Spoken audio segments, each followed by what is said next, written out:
par une belle journée où le soleil brillait,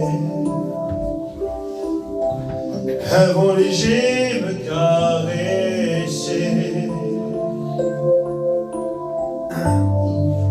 pas un nuage en vue, mais brusquement sans prévenir, l'orage fut dans ma vie. Je sais qu'il est tout prêt pour calmer mes frayeurs et me rendre la joie.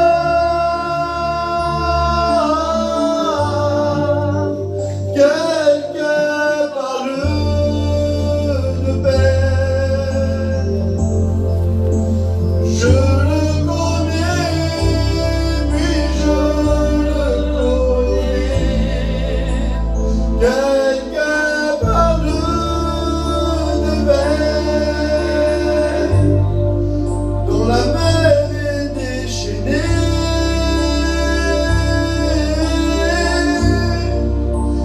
et quand il dit silence, tu lui obéis, aujourd'hui obéis. Je connais le prince de paix, et son nom est Jésus.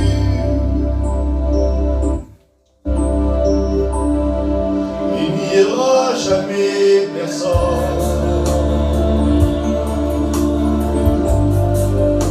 qui n'ait plein tête pour toi, quelqu'un qui puisse d'un seul mot calmer la fureur des flots. Voilà pourquoi je laisse tomber quand je me sens menacé. Je sais qu'il est tout prêt pour calmer mes frayeurs et me rendre la joie.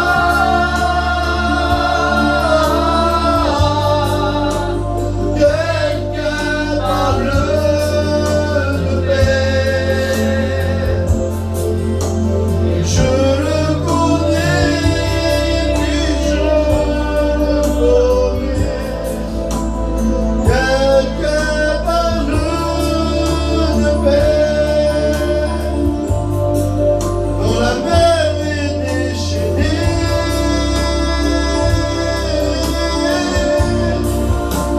et quand il dit silence, tu lui obéis, aujourd'hui obéis. Je connais le prince de paix, et son nom c'est Jésus.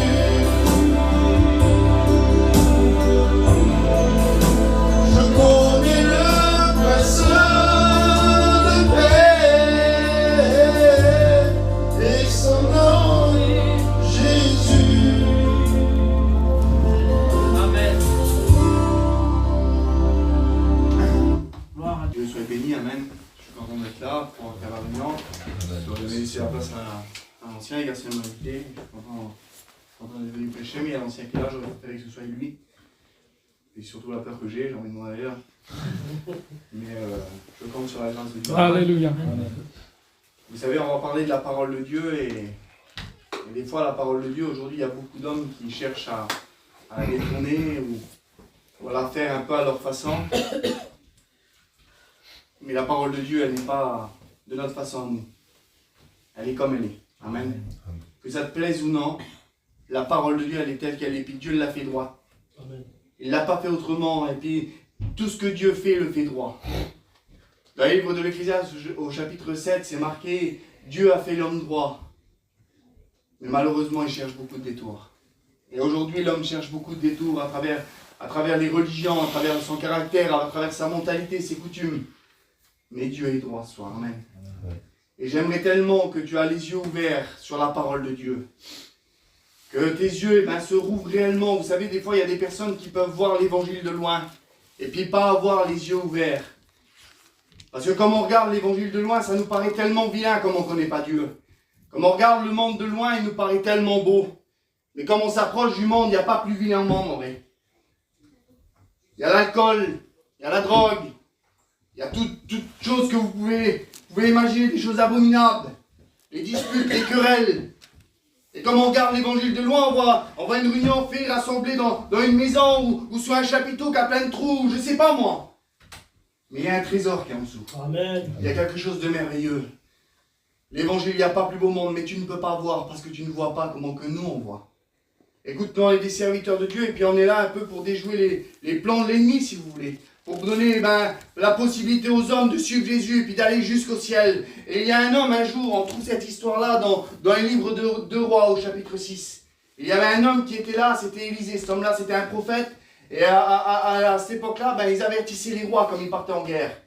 Et là, on voit qu'Élisée, lui, il avertissait un roi à chaque fois qu'il partait en guerre. Il lui disait, n'attaque pas de ce côté-là ou de ce côté-là parce que l'ennemi va venir. C'était Dieu qui lui révélait. Et le roi, lui, il était là, le roi de l'équipe adverse, il disait, comment ça se fait qu'à chaque fois qu'on fait la guerre contre ce roi-là, il déjoue nos plans. Y aurait-il un traître au milieu de nous? Et il y a un homme qui sait, il dit non, il ne sait pas comme ça, il dit. Il dit, il y a un prophète là-bas, il a Nathan, il dit, ce homme-là, il est averti directement par Dieu. Et il déjoue tes plans, comme nous aujourd'hui on déjoue les plans de l'ennemi. Et puis il y a un homme qui est là, il est avec Élisée, puis lui il ne voit pas comme Élisée voit. Et un matin, le roi a décidé de faire la guerre à Élisée, puis de le tuer pour pouvoir continuer sa guerre, et puis de détruire le peuple. Et puis comme il arrive le matin, il est là, et puis il entoure la ville. Et puis l'homme qui est là, il ne connaît pas trop bien l'évangile. Peut-être comme toi, tu ne connais pas trop l'évangile. Il n'y a pas longtemps qu'il est avec Élisée, si vous voulez. Et puis il ne voit pas comme Élisée voit, puis il sort, et il voit toute l'armée qui est là, prêt à les tuer. Et il a peur. Comme toi, tu te dis, Seigneur, comment on va faire? Comment je vais faire pour être chrétien? Et lui, il dit, comment qu'on va faire? On va mourir. Il y a toute l'armée qui est là, qui va nous détruire. Et puis il réveille Élisée, il dit, lève-toi, il dit, regarde ce qu'il y a autour de nous. Il dit, ne crains pas. Il dit, ne crains pas, il dit. Mais imaginez-vous un peu là. Ils sont là pour le tuer, ils sont là pour le détruire, à cet homme-là. Mais ils ne voient pas comme Élisée voit. Et toi, l'évangile, c'est exactement pareil. Tu ne vois pas comme nous, on la voit. Tu vois ton problème, tu vois ta difficulté, tu dis, j'y arriverai pas à être chrétien. Mais parce que tu ne vois pas. Et Élisée, il est là, il lui dit, ne crains pas, il dit. Ne crains pas. Comme nous, on te dit de pas craindre. Approche-toi de Jésus. Lui, il voyait que son problème, il voyait que l'ennemi qui était là. Mais Élisée, lui, voyait bien plus. Il le voyait, l'ennemi. Mais il voyait qu'avec Dieu qui est avec lui. Et là, il lui dit, Seigneur, ouvre-lui les yeux. Et nous, on aimerait tellement prier Dieu ce soir. Pour qu'il puisse venir t'ouvrir les yeux. Amen. Et arrivé à un moment, il rouvre les yeux. Et comme il rouvre les yeux, il voit toujours l'ennemi qui est là. Comme toi, tu verras toujours ton problème si tu deviens chrétien. Mais laisse-moi te dire que tu verras Dieu qui est près de toi. Et tu verras qu'il pourra combattre pour toi. Et là, ça a été différent. Ça a été différent. Parce qu'il a fait confiance à Dieu. On va prier Seigneur 2 secondes et puis... Avant d'aller plus loin, j'aimerais tellement qu'on prie, Seigneur, qu'on coupe tous les francs, et puis qu'on puisse demander à Dieu qui vienne t'ouvrir les yeux, pour que tu puisses voir l'évangile, comme nous on la voit. On n'est pas autrement que les autres, on n'est pas meilleurs, mais on a demandé à Dieu un jour qu'il nous ouvre les yeux. On va prier, Seigneur, je vais demander à Monzon, Amen, qui prie, Seigneur, pour vous. Amen, Seigneur. Tu es notre recours, Seigneur. Tu es notre Dieu. Nous voulons te faire confiance ce soir, dans le calme et la confiance, ce sera la bénédiction. Et je te prie pour tous ceux peut-être que l'ennemi agite, Seigneur, anime, que ta grâce apaise les cœurs, ouvre les cœurs. Il n'y a chez toi aucun changement, ni onde de variation. Tu connais l'être humain, c'est toi qui l'as créé, Seigneur. Je te prie de bénir David, de le conduire, Seigneur, à seule fin que ta parole soit comme une épée ce soir, qui trouve le chemin des cœurs, au nom de Jésus, que l'Esprit vienne l'animer, Seigneur. Que ta bonne grâce agisse dans cette réunion. Tous ceux qui ne sont encore pas au salut, Seigneur, qu'ils puissent se rendre compte. Éveille en eux, Seigneur, un saint sentiment. Que la foi de la parole de Dieu puisse venir les percuter, Seigneur. Oh, s'il te plaît, Seigneur, étends tes mains. Que cette réunion soit issue d'une grande bénédiction, du sujet d'une grande gloire pour certaines personnes, Seigneur, qui s'attendent. Oui, c'est vrai. Ouvre les yeux de leur cœur, Seigneur, s'il te plaît. Merci, Jésus. Amen. Alléluia. Amen. Alléluia. Soyez bénis. Alléluia. Je ne vais pas prêcher longtemps. Je n'ai pas la capacité à prêcher longtemps. Je vais vous parler de quelques mots que Dieu a mis sur mon cœur. Et j'aimerais qu'on vaille ensemble. Parce que vous savez, on peut même croire à plein de choses aujourd'hui. Vous avez vu, il y a des gens qui croient, mais il y a à plein de religions. Ils croient, les bouddhistes, ils croient en leur Dieu. Les Algériens et les Marocains, ils croient à Allah, ils sont capables de détruire des milliers de personnes, de tuer des hommes parce qu'ils croient en Dieu. Mais ce soir, je voudrais parler de la nouvelle naissance. La nouvelle naissance que nous, un jour, les chrétiens, on a eue. Le jour où tout a changé. Moi, le jour où c'est que j'ai eu ma nouvelle naissance, il ne s'est pas passé des grandes choses, j'ai pas vu un ange descendre du ciel, mais j'étais une personne qui a été transformée. Amen. Et j'ai plus rien vu de pareil. Je voyais toujours le ciel de la même couleur, mais je le voyais différemment. Je suis pas un fou, moi j'ai grandi là-dedans, j'ai grandi dans les choses de Dieu, mon père était serviteur, mais c'est pas pour ça que j'ai été chrétien. Mais un jour, j'ai demandé à Dieu qui vient changer ma vie. Et à ce moment-là, il y a quelque chose qui est rentré dans mon cœur. Bien plus qu'une croyance, bien plus qu'une coutume ou qu'une religion. C'était une vie entre moi et Dieu. Je suis né de nouveau. Et tu sais peut-être pas, vous savez, il y a un homme qui était là, lui il était docteur de la loi. C'était Nicodème, ça se trouve dans les livres de Jean, chapitre 3. Les garçons, ils le connaissent bien cette histoire. C'est Nicodème, il est arrivé, il est venu de nuit, et puis il est arrivé, puis il a parlé à Jésus. Et puis comme il est arrivé vers Jésus, vous connaissez tous un peu Jésus, comment ça se passait. Personne ne croyait en lui à ce moment-là. Et là, lui, il vient, et puis il reconnaissait les valeurs en Jésus. Et il va le voir, et puis il dit, Seigneur, il dit, je le crois. Il dit, Rabbi. Il dit, je le crois que tu es un docteur venu de Dieu. Et ça s'arrête là, il n'en dit pas plus. Peut-être c'est comme toi ça. Tu crois peut-être en Dieu. Tu crois peut-être, tu crois selon ta coutume, selon ta religion. Tu crois en Dieu. Mais Jésus il est là et puis il lui dit, c'est pas marqué dans la Bible, mais il lui fait comprendre que c'est pas simplement de croire qu'il faut. C'est pas ça, c'est pas ça une vie chrétienne. C'est pas de croire simplement en Dieu. Il lui dit un homme, il dit, il ne peut pas, il dit voir le royaume des cieux s'il n'est pas né de nouveau. Il dit un homme, il faut qu'il naisse de nouveau.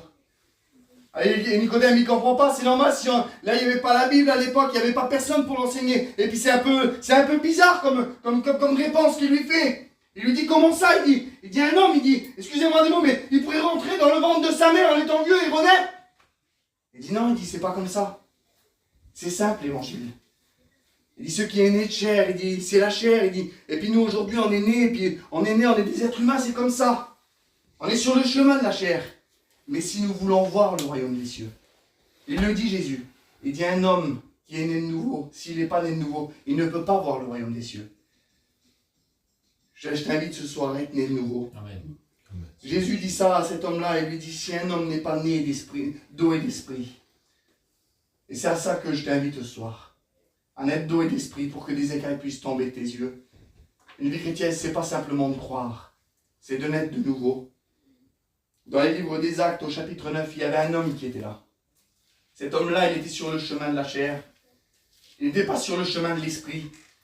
Il marchait selon sa croyance, selon sa coutume. On le connaît très bien, ce homme-là. Et un jour, il était sur le chemin de Damas, et puis on la connaît très bien, et puis une lumière est venue sur lui. Il ne savait pas qu'est-ce que c'était. Et d'un coup, il a tombé aveugle. Il a tombé aveugle, cet homme-là. Il n'était pas né de nouveau, il marchait selon sa croyance, selon ses coutumes. Et puis il était troublé d'un coup. Parce que tout se bousculait autour de lui. Il se demandait qu'est-ce qui se passe. L'homme qui persécutait vient lui parler directement. Et toi, tu es peut-être comme ça, il y a des choses qui bougent autour de toi. Tu as peut-être toutes tes coutumes, ta religion derrière toi. Je sais pas, moi, je sais pas, ton orgueil, ce que tu veux. Mais en ce moment, tu es troublé. Comme cet homme-là, il a été troublé pendant quelque temps. On ne sait pas pendant quelque temps qu'il a été troublé. Mais il y a un homme un jour qui est venu vers lui quelque temps après qu'il était tombé aveugle. Il lui a imposé les mains et les écailles ont tombé des yeux. Il serait bon ce soir que des écailles tombent de tes yeux pour que tu puisses voir briller l'évangile comme nous on la voit briller. Les choses de Dieu, c'est simple. C'est pas compliqué. Tout de suite après, au verset 18, on voit que comme les écailles tombent des yeux de cet homme est baptisé directement parce qu'il est né de nouveau. À toi la gloire, Seigneur. C'est simple, c'est pas compliqué l'évangile. Nous, on se complique bien trop. Comme je l'ai dit tout à l'heure, Dieu a fait les choses droites. Mais l'homme cherche beaucoup de détours. Et il n'y a pas de détour avec Dieu. Écoutez, il y a l'Éthiopien, on trouve ça dans les livres de Actes au chapitre 8. Il arrive à un moment où l'Éthiopien il est là, et puis lui il cherchait Dieu, et puis il est en train de lire le rouleau du livre d'Ésaïe. Et puis il y a un homme qui est là, et puis il commence à lui parler de ce qu'il lit, il commence à l'évangéliser. Et puis il lui dit, je comprends pas, il dit, qu'est-ce qu'il faut que je fasse? Ben il dit, il faut que tu sois baptisé. Mais il dit, il y a de l'eau là. Il dit, pourquoi je ne me baptiserai pas? C'est aussi simple que ça l'évangile. Je t'invite ce soir à naître de nouveau. Que tu puisses demander à Dieu, qu'il puisse te faire voir l'évangile, comme nous on la voit. Comme cet homme qui était avec Élisée, puis qu'il arrive à un moment et qui voit tous les problèmes autour de lui. Mais il ne le voyait pas parce qu'il ne demandait pas à Dieu. Mais comme l'homme de Dieu prie pour lui, des écailles tombent de ses yeux. Et là il voit l'évangile autrement. Je t'invite à ça ce soir. À voir l'évangile comme nous on la voit. Ça c'est de ton côté, c'est pas du côté de Jésus. Un peu plus loin, Jean 3,16, il le dit, car Dieu a tant aimé qu'il a donné, pour que tout homme puisse parvenir un jour à la repentance. Écoutez, c'est pas du recours de Jésus, ça. C'est de ton recours à toi. C'est à toi d'accepter Jésus. Je ne vais pas aller plus loin, on va courber les fronts ensemble. C'est quelques mots que j'avais à vous dire. On va prier, Seigneur. Je vais demander à l'ancien,